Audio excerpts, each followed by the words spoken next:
আমি সিনেমার নায়ক, আমি একটা খারাপ কাজ করলে ঢালাওভাবে সব সিনেমা নায়কের উপরে পড়বে না।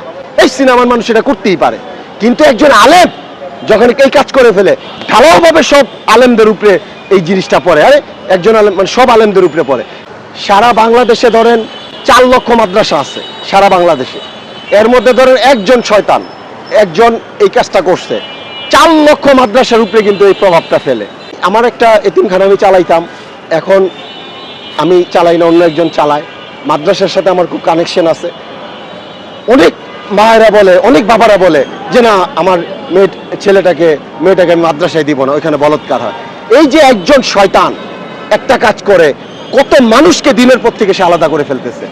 এই জন্য প্রত্যেকটা মাদ্রাসার মুফতি, মুফাসসিরে কোরআন এবং আলেমে দ্বীনদের ওনাদের কাছে আমার অনুরোধ থাকবে, আপনারা শুধু ছাত্রদের ট্রেনিং দিবেন না, পাশাপাশি আপনারা শিক্ষকদেরও ট্রেনিং দিবেন, যে তারা যেন নিজেদেরকে সতর্ক করতে পারে।